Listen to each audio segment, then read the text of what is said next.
Emma Caldwell arrived at the diner in a 10-year-old Honda Civic, wearing jeans from a discount rack and a sweater she had owned since college. The restaurant she chose served breakfast all day and had sticky menus. She ordered water and waited. Daniel Morrison walked in 7 minutes late, apologizing before he even sat down. He had just dropped his daughter at a neighbor's house because the babysitter canned. He did not explain further. He did not make excuses. And in that first moment, watching him slide into the booth across from her, with sawdust still clinging to his sleeve, Emma noticed something that unsettled her more than arrogance ever could. This man was not trying to impress her at all. His eyes did not scan her appearance for indicators of status. His posture did not shift into the subtle performance most men adopted when they wanted to seem successful. He simply sat down, ordered coffee, and asked if the drive over had been okay. It was such an ordinary question that Emma almost did not know how to answer it. She had done this before 43 times, over 2 years to be exact. Emma Caldwell, whose legal name appeared on the boards of 3 Fortune 500 companies, whose grandfather had built the Caldwell shipping empire from a single tugboat in Baltimore, had spent 24 months pretending to be someone who worked part-time at a bookstore and lived in a studio apartment in the cheap part of town. The dates followed a pattern so predictable she could have written the script herself. There was the investment banker, who had seemed charming until he noticed her car in the parking lot. His smile had flickered just for a second, but she caught it. By the end of dinner, he was checking his phone every 3 minutes and excusing himself early with a story about an emergency at work. There was the architect, who spent 2 hours explaining how he could teach her about wine, art, and culture, as though her apparent poverty was a deficiency he could correct. There was the tech entrepreneur who had asked her out 3 times, then ghosted her completely when she mentioned she could not afford the restaurant he had chosen for their 4th date. And then there were the ones who stayed, the men who saw her apparent lack of means as an opportunity. A marketing executive had offered to help her pay rent in exchange for exclusivity. A divorced attorney had suggested she move into his guest house free of charge with an understanding that she would be available when he wanted company.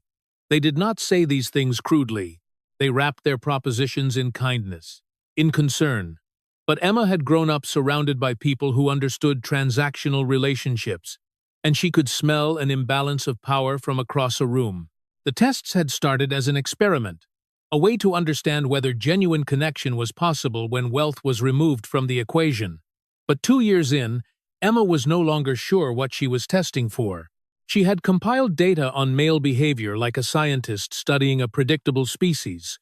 She knew the tells, the timelines, the precise moment when a man's interest would shift once he calculated her apparent net worth.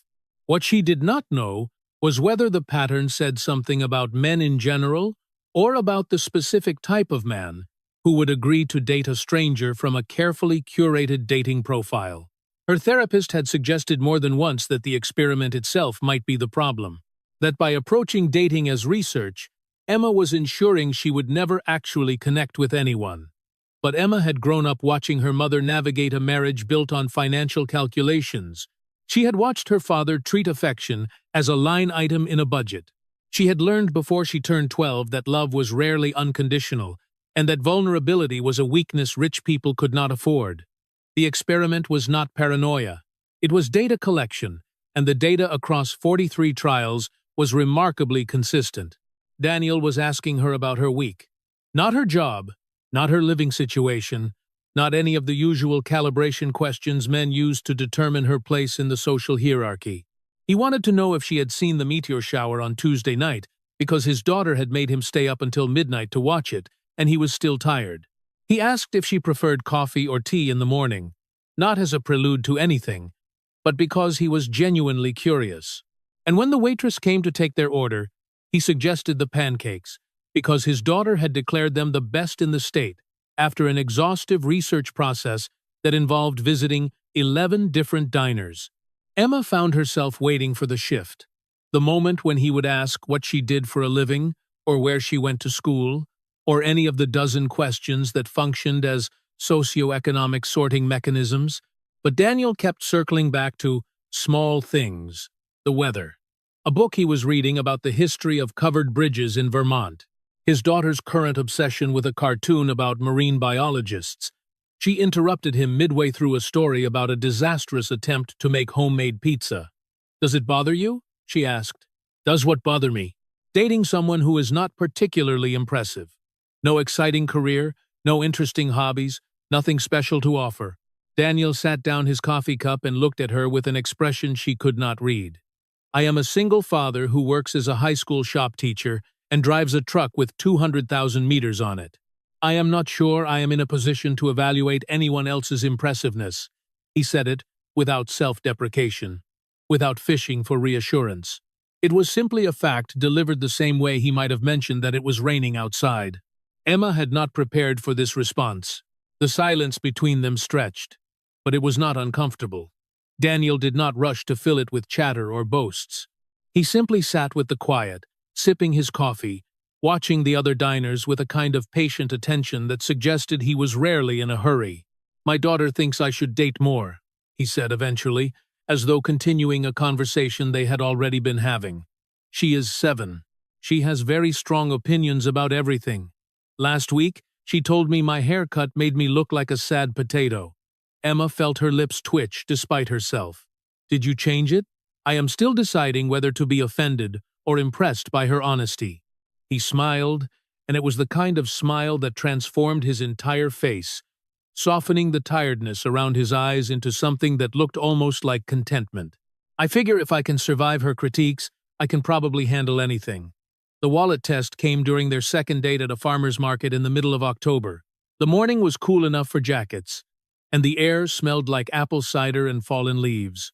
Families wandered between stalls, selling pumpkins, homemade jam, and late-season vegetables. Children ran ahead of their parents, pointing at displays of gourds arranged like art installations. Emma had perfected this particular assessment over dozens of repetitions.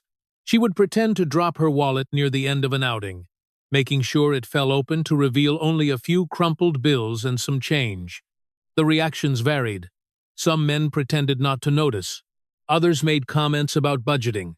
A surprising number offered financial advice, unprompted and condescending. One man had actually laughed, a small dismissive sound that he probably did not even realize he made. Daniel picked up the wallet, closed it, and handed it back to her. "Everyone has tough weeks," he said. And then, without missing a beat, he pointed to a stand selling apple cider donuts and asked if she wanted to split a bag because he was not supposed to eat the whole thing himself, but he absolutely would, if given the opportunity. That was it. No lingering glance at the wallet's contents, no recalibration of his behavior, no offer to pay for everything, which in Emma's experience usually preceded an expectation of gratitude that could be cashed in later. He simply moved on, as though a person's temporary lack of cash said nothing meaningful about who they were. They walked through the market together, and Daniel pointed out things his daughter would have liked: the pumpkins shaped like swans, the farmer who let children pet his goats, the woman selling handmade puppets from a card table covered in a checkered cloth. He narrated Lily's probable reactions to each thing, and Emma found herself building an image of this child she had never met.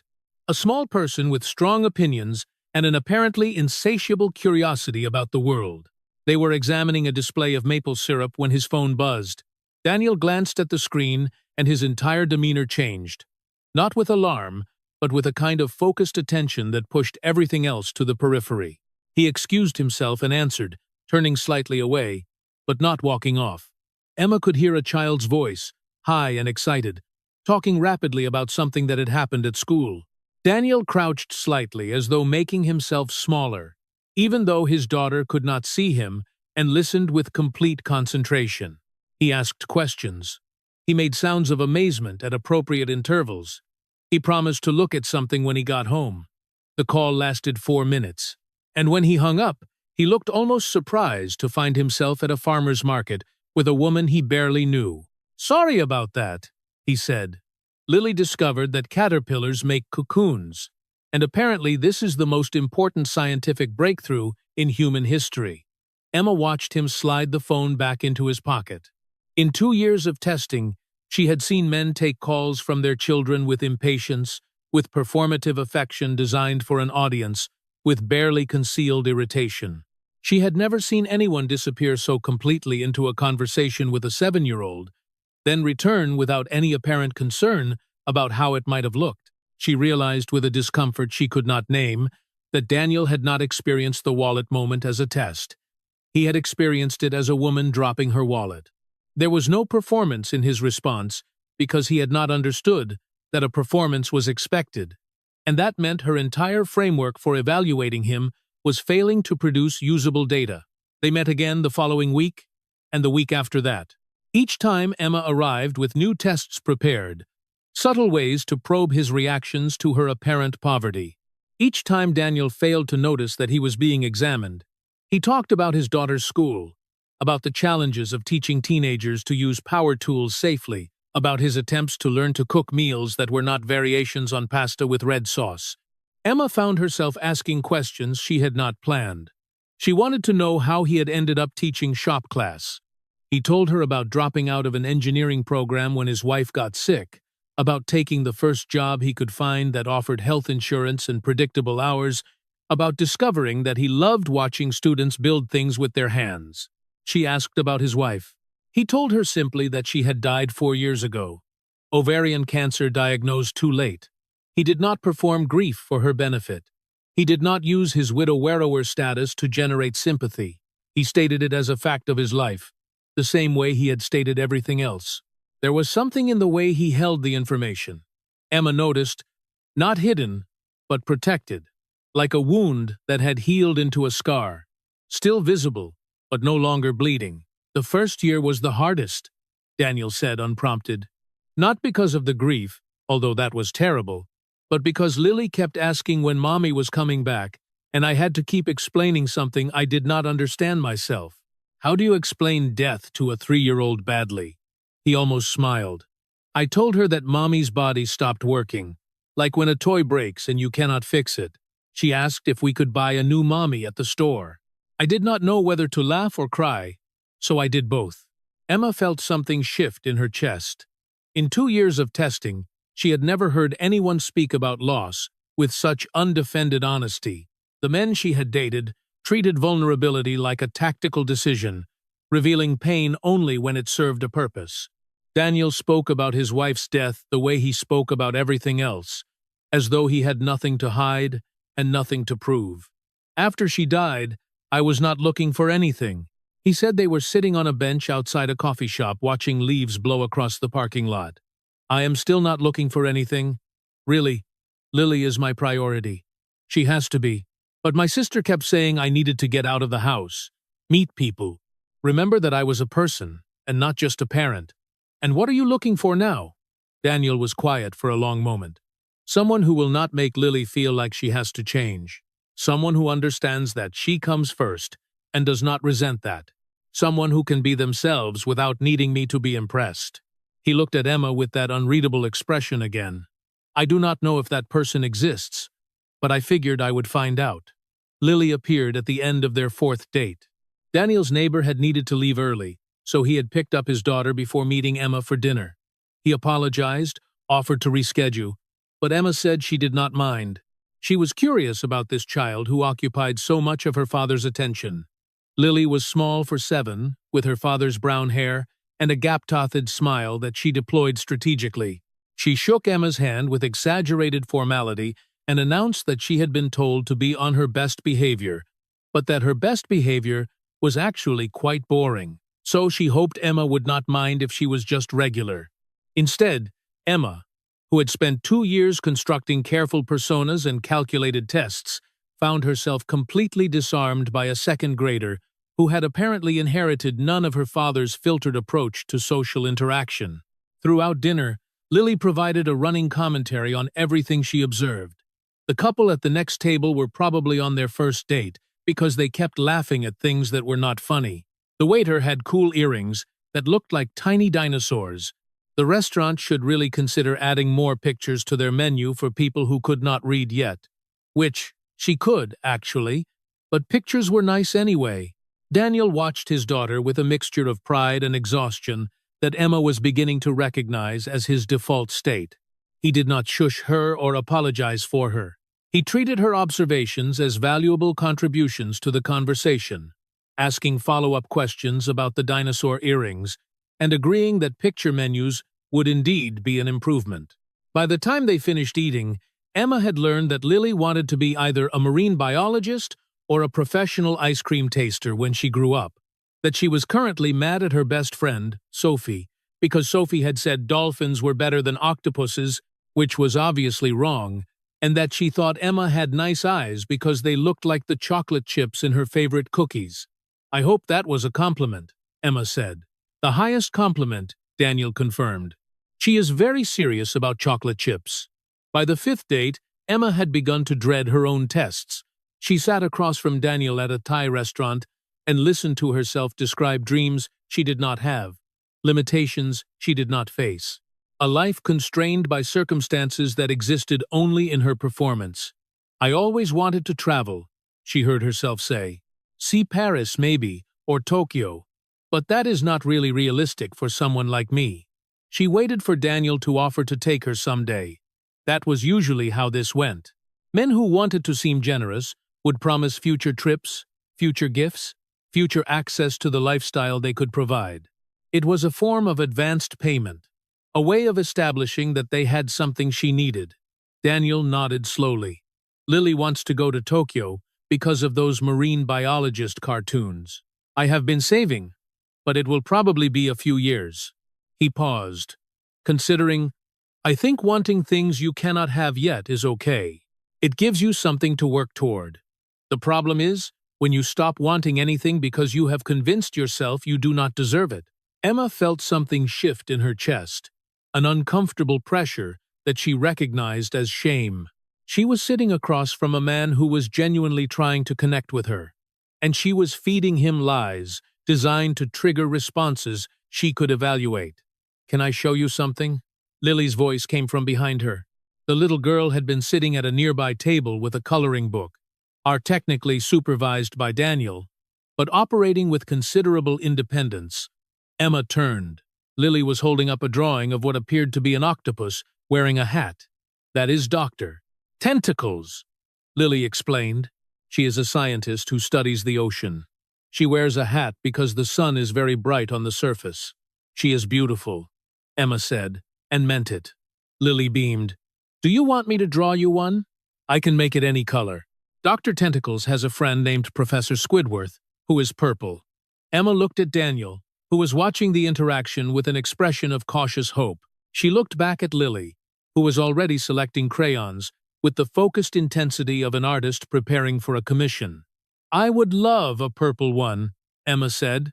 That night, alone in her penthouse apartment with its view of the city skyline, Emma stared at the crayon drawing of Professor Squidward and felt the architecture of her experiment beginning to crack. She had built something precise and controlled, a system for evaluating men without risking herself, a way to gather information without offering any in return. For 2 years, the system had worked exactly as designed, filtering out the unsuitable candidates with mechanical efficiency. But Lily had not been accounted for in the design. Neither had the way Daniel looked at his daughter, or the way he talked about his dead wife, or the simple fact that he had asked Emma about meteor showers instead of salary ranges. The variables were exceeding the parameters of the experiment, and Emma did not know how to recalibrate. She looked at the purple octopus on the paper in her hands. A 7-year-old had spent 15 minutes creating this, selecting colors with care, adding details that mattered only to her. It was a gift given freely, without expectation, without calculation. Emma could not remember the last time anyone had given her something that did not come with conditions attached. The 6th date was supposed to be the confirmation. Emma had designed a scenario that would reveal Daniel's true character by presenting him with a crisis that demanded resources. She told him she had lost her job. She told him her landlord was raising the rent, and she might have to move. She watched his face for the flicker of calculation, the moment when he would decide whether she was worth the investment. Daniel listened without interrupting. When she finished, he was quiet for a long time. "That is really hard," he said. "Finally. I remember when the bills started piling up after my wife got sick. It feels like the ground is moving under you. Emma waited for the offer. The rescue, the transaction disguised as generosity. I know a few people who might be hiring, Daniel continued. My neighbor runs a landscaping company, and my sister works at a non-profit that is always looking for grant writers. I could ask around if that would help. That is kind, but you do not need to solve my problems. I am not trying to solve them. I am just saying, I know people. He paused, then added almost reluctantly. And if you need help with anything practical, I am pretty good at that. Moving boxes, fixing things, watching someone's kid while they go to a job interview. I do not have money to offer, but I have time and a truck. Emma felt the shame again. Sharper now. He was offering her exactly what he had to give. Not money, because he did not have it. Not rescue, because he did not assume she needed rescuing. Just practical help. The kind that neighbors and friends provide without keeping score. Why are you doing this?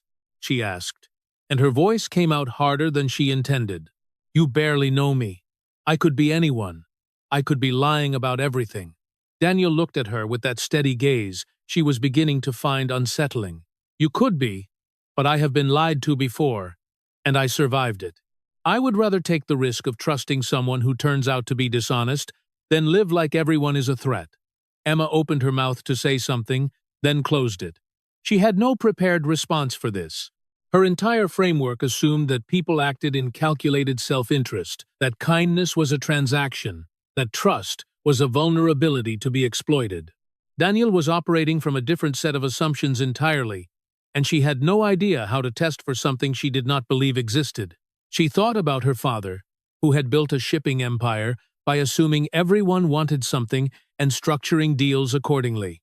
She thought about her mother, who had learned to smile at charity galas while calculating the social return on every conversation. She thought about herself, sitting in a borrowed car outside a fake apartment, wearing clothes that cost less than her usual dry cleaning bill, unable to recognize genuine kindness because she had been trained to see everything as strategy. I do not understand you, Emma said quietly. Daniel looked at her with something that might have been compassion. Most people do not. My ex-sister-in-law says I am pathologically incapable of playing politics. She means it as an insult. How do you mean it? He considered the question. I mean that life is too short to pretend to be someone I am not. My wife died at 32. She never got to see Lily start school or learn to ride a bike. She never got to argue with me about whose turn it was to do the dishes. He paused, and for a moment something raw flickered across his face. I do not have time to play games. I just want to be present for whatever time I have. Emma felt the shame again, sharp and precise. She was sitting across from a man who had learned through grief to live without pretense, and she was performing a role she had designed specifically to avoid living at all. She canceled the remaining tests. Not formally, not with any conscious decision, but simply by failing to prepare new ones. She kept meeting Daniel for dinners and walks, and afternoons at the park where Lily could practice her cartwheel technique. She kept waiting for the mask to slip, for the calculation to reveal itself, for him to become like all the others. It did not happen, and by the seventh date, Emma realized she could not continue. They were sitting in his truck outside her fake apartment building, the one she had rented specifically for this experiment. The engine was off, but Daniel had not moved to get out. He was talking about a project. One of his students was building a birdhouse that had somehow evolved into a 3-story Avon apartment complex with a functioning water feature and tiny balconies. Emma was not listening. She was watching the way his hands moved when he talked, the enthusiasm that crept into his voice when he described his student's work, the complete absence of self-consciousness in his storytelling. She was thinking about all the men she had tested who had tried so hard to seem impressive, and this man, who seemed genuinely more interested in a teenager's birdhouse than in impressing anyone. She was trying to find the words for what she needed to say. I have not been honest with you, she said, interrupting him mid-sentence. Daniel stopped talking. He did not look alarmed or defensive. He simply waited the way he waited for everything, with a patience that suggested he had learned not to rush toward conclusions. My name is Emma Caldwell. The real Emma Caldwell. I do not work at a bookstore. I do not live in a studio apartment. I do not have money problems. She paused, watching his face for a reaction. My family owns Caldwell Shipping. I am worth more than $400 million. The silence stretched. Outside the truck, a streetlight flickered on, casting orange shadows across the dashboard. Daniel's expression did not change, but something behind his eyes shifted. A door closing quietly. I have been testing you, Emma continued, unable to stop now that she had started.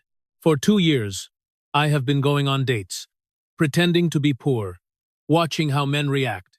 Most of them fail. They are condescending or dismissive, or they try to leverage my apparent need into some kind of advantage. And me? You have been different. You have not tried to rescue me or patronize me or leverage anything. You have just been yourself. Daniel nodded slowly, processing. When he spoke, his voice was flat. Was Lily part of the test? The question hit Emma like a physical blow. She had not expected it. She had prepared for anger, for accusations of manipulation, for demands to know what gave her the right to experiment on people. She had not prepared for him to go immediately to his daughter. No, she said quickly. Lily was never part of any test. I would never. But you met her. You spent time with her. You let her draw you pictures and tell you about her cartoons and ask if you would come to her school play. Daniel's voice was still flat, but there was something underneath it now. A protective edge that Emma recognized from watching him with his daughter. She is 7 years old. She does not understand that adults sometimes pretend to be people they are not. Emma had no response.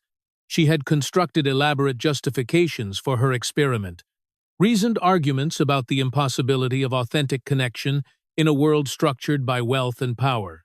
But she had not considered the collateral damage. She had not thought about a 7-year-old who might have started to hope for something. I am sorry, she said, and heard how inadequate it sounded. Daniel was quiet for a long moment. Then he said, I think you should go. Emma nodded and reached for the door handle. Before she opened it, she turned back. For what it is worth, you passed. You were the only one who passed. I was not trying to pass anything, Daniel said. I was just trying to get to know someone. He did not watch her walk away. Emma spent 3 weeks replaying the conversation. She analyzed Daniel's reaction the way she had analyzed dozens of failed dates, looking for the tells, the self-interest, the hidden calculation. She found nothing. He had not been angry that she was rich. He had not been excited about her wealth. He had been hurt, that she had potentially hurt his daughter. That was all. She called her sister, who worked as a therapist in Boston, and had spent years listening to Emma justify the experiment without ever quite endorsing it. Let me understand, her sister said. You found a man who treated you well, regardless of your apparent circumstances. He was kind, genuine, attentive, and prioritized his daughter above all else.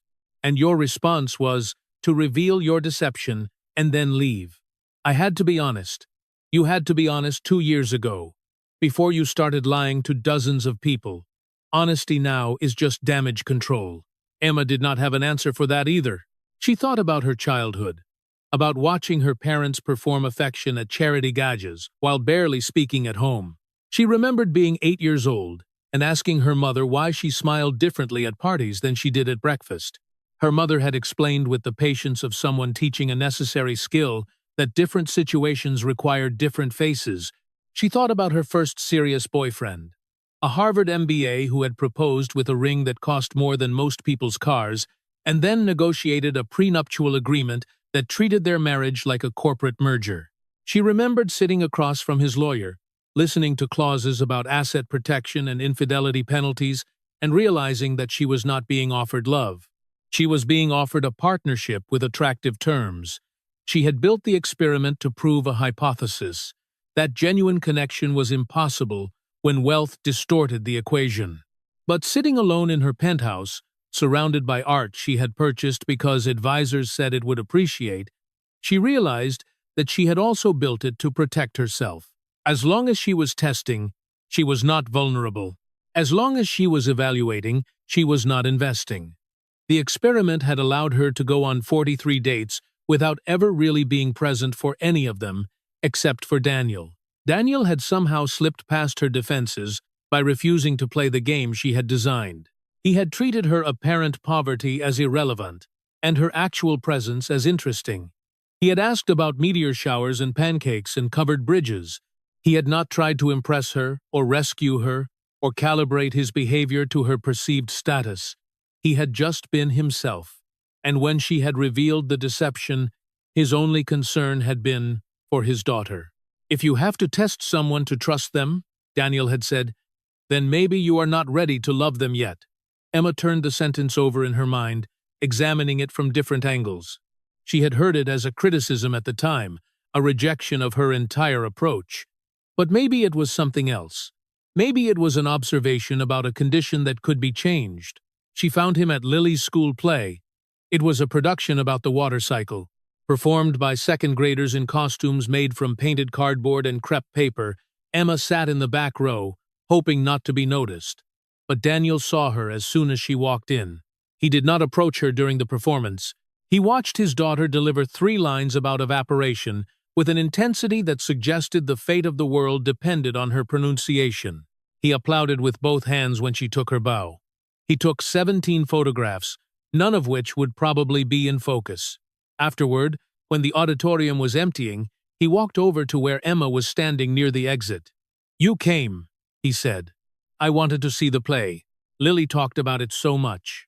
Daniel nodded, neither welcoming nor dismissive. "She is at the reception with her grandmother. They are serving juice boxes and cookies. I did not come to see Lily." Emma took a breath. "I came to apologize properly, not for lying about who I was, although I am sorry for that, but for treating you like a subject in an experiment instead of a person." Daniel did not respond immediately. He watched a family navigate past them. A father carrying a child, still wearing half a raindrop costume. "Why did you really do it?" he asked. "The experiment. 2 years is a long time to spend testing people. I thought I was protecting myself. I thought if I could just find the right test, the right way to filter out the people who only wanted me for my money, I could find someone genuine." Emma paused, but the tests became the point. "As long as I was testing, I did not have to actually trust anyone. And now I think I was wrong. Not about the tests. Some of them probably did filter out people who would have been harmful. But about the assumption underneath." She met his eyes. "I assumed everyone was performing, that kindness was always strategic, that no one could just be themselves. I was not performing." Daniel said quietly, "I know. That is what made you so confusing. You did not fit any of my categories." They stood in silence as the auditorium continued to empty. A child ran past, clutching a construction paper cloud. "I am not going to pretend the last few weeks did not happen," Daniel said finally. "You lied to me for months. You let my daughter get attached to someone who was not real. That matters. I understand. But I also know that people are complicated. I know that everyone has reasons for the walls they build, even when those walls end up hurting others." He paused. "My wife used to say that forgiveness is not about pretending something did not happen. It is about deciding that the future matters more than the past." Emma waited, not daring to hope. "I am willing to try again," Daniel said. "But not with tests, not with performances. If you want to know who I am, you have to actually be present for it. And if you want me to know who you are, you have to actually show me. No more experiments. No more experiments." Lily appeared at Daniel's elbow, still wearing her water droplet headband. "Emma, did you see me? I said my lines perfectly, except I forgot the part about condensation. But Miss Martinez said it was okay because the audience did not know. Anyway, Emma said, and meant it." Lily beamed and grabbed her father's hand.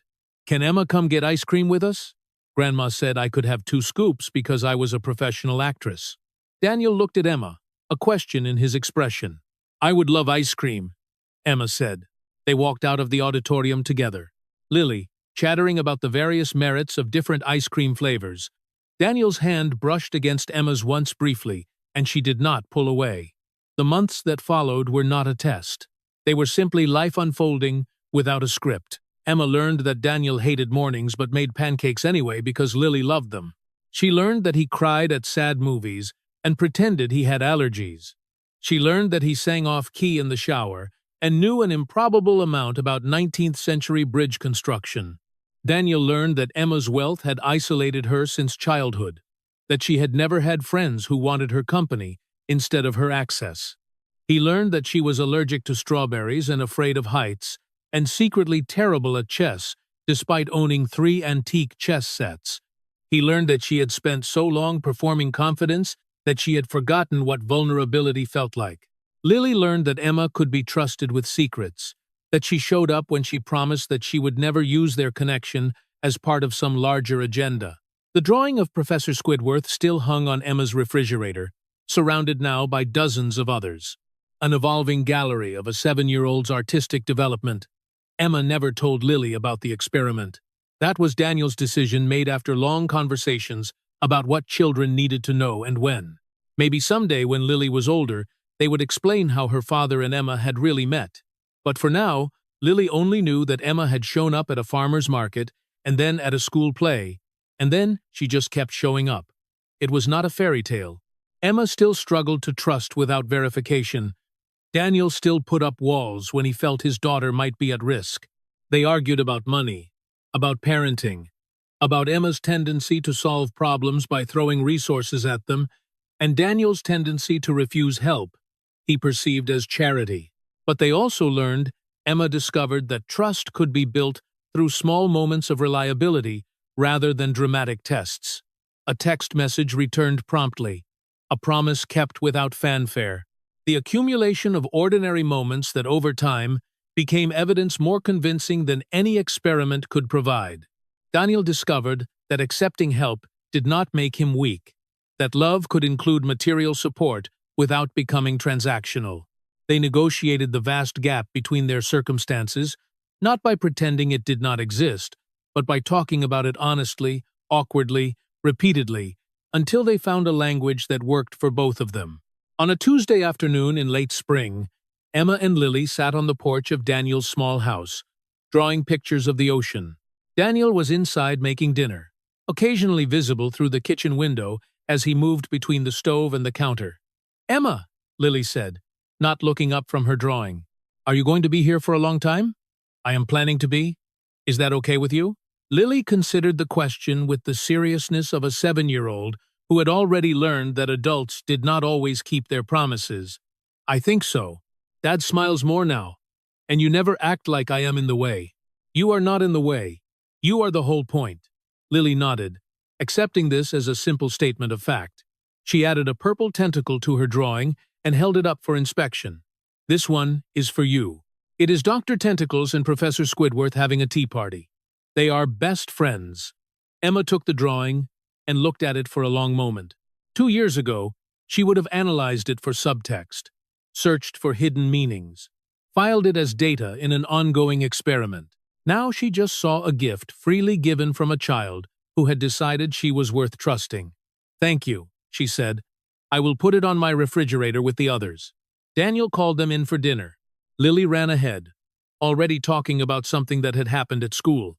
Emma followed more slowly, pausing at the door to look back at the yard, the neighboring houses, the ordinary street in an ordinary town. She had spent 2 years testing men to find one who would pass, but the lesson she understood now was never about passing tests. It was about being present, about showing up without performance, about choosing every day to be real instead of protected. Daniel had not passed her test because he had better character or superior values. He had passed because he was not playing the same game. He had simply been himself with all his limitations and wounds and stubborn decency. And he had invited her to be herself in return. It had taken her months to accept the invitation.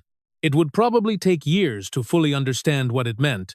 But for now, she walked into the kitchen where a single father was serving pasta to his daughter. And she sat down at the table, and she was exactly where she belonged. The house was small, the furniture was worn. The pasta was probably overcooked, but Lily was laughing at something that had happened at school. And Daniel was pretending to be offended by a comment about his cooking. And the evening light was coming through the window in golden stripes across the scratched wooden table. Emma had grown up in mansions. She had dined in the finest restaurants in the world. She had attended gajas where the flower arrangements alone cost more than Daniel made in a month. None of it had ever felt like this. No tests, no performances, just a family slowly becoming real. And somewhere on a refrigerator door, surrounded by drawings of marine biologists and octopuses and purple squids having tea parties, there was evidence that trust could be given freely, without conditions, without calculation. All it required was the courage to be present. All it required was the willingness to be known. Emma was still learning. She suspected she would be learning for a long time, but for the first time in her life, she was not protecting herself from the lesson. She was simply living.